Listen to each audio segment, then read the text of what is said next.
هەنگاوەکانی بە ئامانجی ڕۆژێکی نوێ هەڵگرتووە بەرەو ئەو شوێنەی کە تواناکانی خۆی تێدا دەبینێتەوە.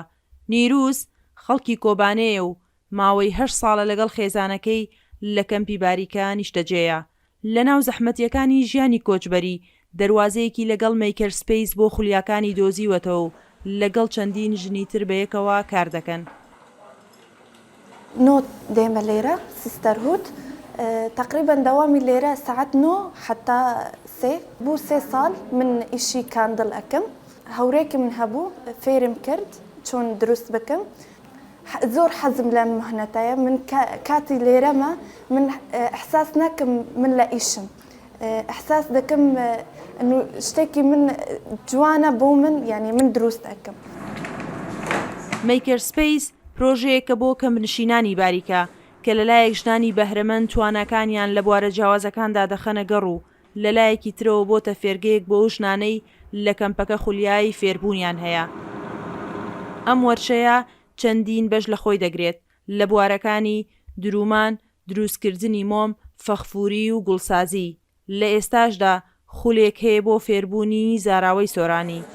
دواتر بەرهەمی کارەدەستیەکانی ئەم ژنانە لە ژێربراندێکی تایبەت بە خۆیاندا بە ناوی سیستەرهود دەخەنە بازاڕەوە و کە بۆیان دەبێتە سەرچاوەی دارایی. سیستەرهود ئایدی منەظەمەی PLCە. سیستەرهود تقریبا پێش 2 ساڵ ئەو شوێنەی کردەوە کە ناوی میکر سپەیسە.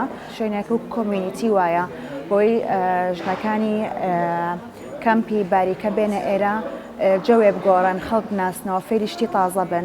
ئۆردەری گەورە دروستەکەین ساڵی 2 جار ئەینێنین بۆ ئەمریکا خۆیان لێمانەکڕن و ئەوێ ئەیفرۆشن. خولیا و هیواکانی نیروس تەنیا لە میکر سپەیس نەماوەتەوە. ئەو هیوا خوازە بەگەڕانەوە و خستنەگەڕی بەهرەکانی لە چوارچێوەی پرۆژەیەکی خودی گەورەتردا کە خزمەت بە داهاتووی خۆی و وڵاتەکەی بکات. حەز ئەەکەم بگەرمە وڵاتی خۆ ئیشی کاندڵ لە وڵاتی خۆ دروست بکەم. لە وڵاتی من زۆر ئیشی کاندڵ ئەوە ینی زۆر نییە. ئەو کەسانە لە وڵاتی خۆم فێر بکەم چۆن کاندڵ دروست بکەن زۆر شتێکی ینی باشە.